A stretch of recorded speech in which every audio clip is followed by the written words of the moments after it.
शुवेंदु अधिकारी 2021 में नंदीग्राम की सीट से ममता बनर्जी को चुनाव हरा चुके हैं और इस बार भवानीपुर के लोगों का जो मिजाज है वो भी दीदी के लिए खतरे की घंटी है।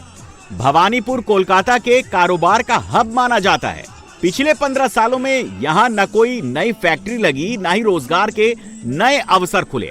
ऐसे में इस बार दीदी के गढ़ में भी बदलाव की बात चलने लगी है। देखिए, परिवर्तन लोग चाह रहे हैं, ऐसा बातचीत लोगों के अंदर में हो रहा है, लेकिन सबसे बड़ा मुद्दा यहाँ पर जो है वो इंडस्ट्री आने का है। क्योंकि इंडस्ट्री, जैसे मान लो हमको इंडस्ट्री नहीं चाहिए, लेकिन हमको बिजनेस है, हमारा रिटेल बिजनेस है।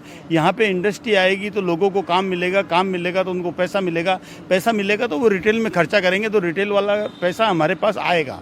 तो हम ये चाहते हैं कि यहाँ पे किसी की भी गवर्नमेंट बने, वो कुछ काम करके दिखाए। इंडस्ट्री यहाँ वेस्ट बंगाल के अंदर में हर चीज़ का साधन है, कच्चा माल मिलता है, नहीं मिलता है तो बाहर से इंपोर्ट किया जा सकता है, लेकिन यहाँ पर इंडस्ट्री आनी चाहिए। परिवर्तन तो डेफिनेटली चाहिए, बट वो परिवर्तन टीएमसी खुद रह के लाए या दूसरी कोई पार्टी लाए, बट कलकत्ता में, बंगाल में परिवर्तन जरूरी है।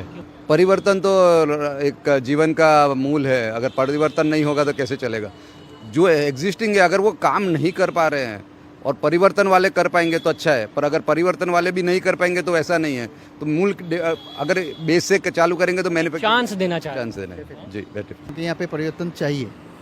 ये भी क्या है, आप लोग इतना उकताए क्यों हैं, अंदर से भर के बैठे हैं परिवर्तन के लिए? इसकी वजह इतना दिन से देखे है ना, उसमें लगी रहा है कि ये होना चाहिए, क्योंकि नहीं तो जॉब नहीं है। सब जैसे आप खुद के बारे में भी बोले, आप बाहर हो तो उस हिसाब से सब बाहर ही चले जा रहे हैं। हमारे यहाँ पे भी जो जॉब अपॉर्चुनिटी ना बहुत कम है, बहुत ही इंडस्ट्री है ही नहीं। अभी कुछ होने वाला, कितना दिन से हम सोच रहे होगा, कुछ नया कुछ है ही नहीं, पुराना जो है उसमें ही चल ही रहा है अभी तक। बंगाल में पहले फेज के चुनाव में छिटपुट हिंसा की खबर आई। सीआरपीएफ टीम पर हमला हुआ, जिसके बाद दूसरे फेज के चुनाव के लिए चुनाव आयोग ने जबरदस्त तैयारी की। कई जगहों पर अतिरिक्त ऑब्जर्वर भेजे गए। दूसरे चरण में पहले चरण की वोटिंग के मुकाबले अधिक सुरक्षा बलों की तैनाती की गई।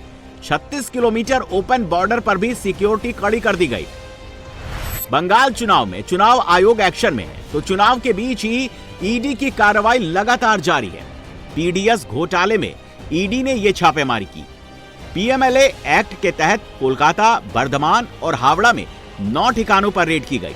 जांच में खुलासा हुआ था कि आरोपियों ने सरकारी गेहूं की हेराफेरी कर गरीबों के लिए आने वाले राशन को कम दामों पर खरीदा और अवैध तरीके से खुले बाजार में बेचा गया। बीजेपी का आरोप है कि यह घोटाला ममता बनर्जी के इशारे पर हुआ और सरकार के मंत्री इसमें शामिल थे। अरे चोर का घर तो ईडी जाएगा, आपका घर तो नहीं गया है। जो चोर है उनका घर जाएगा। पिछले बड़ा चारा घोटाला जैसे बिहार में हुआ ना, यहाँ अनाज घोटाला हुआ, रेशन 10,000 करोड़। ज्योतिप्रिय मौलिक जो हावड़ा का प्रत्याशी है, उन्होंने लूटने का काम किया। 75% रुपया ममता के घर में गया। चुनाव की तमाम कोशिशों के बावजूद बंगाल में बवाल नहीं थम रहा है। नॉर्थ 24 परगना जिले के नोवापारा पुलिस स्टेशन के इलाके में जोरदार धमाका हुआ। पुलिस स्टेशन एरिया में एक खाली पड़े घर के अंदर जोरदार धमाके की आवाज सुनाई दी। माना जा रहा है कि डिफ्यूज किए गए बगैर रखे किसी बम में ब्लास्ट हुआ है।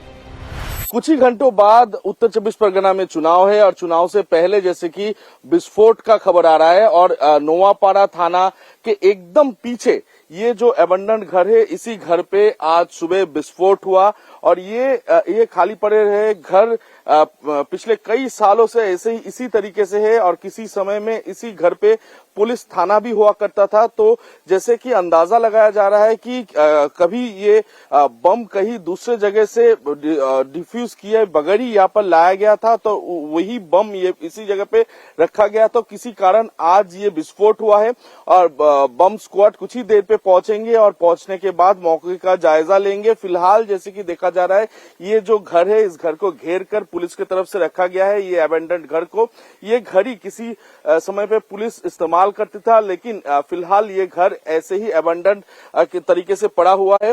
हालांकि स्थानीय लोगों का कहना है आज सुबह जबरदस्त एक विस्फोट हुआ, जिस विस्फोट के बाद लोग काफी घबराए हुए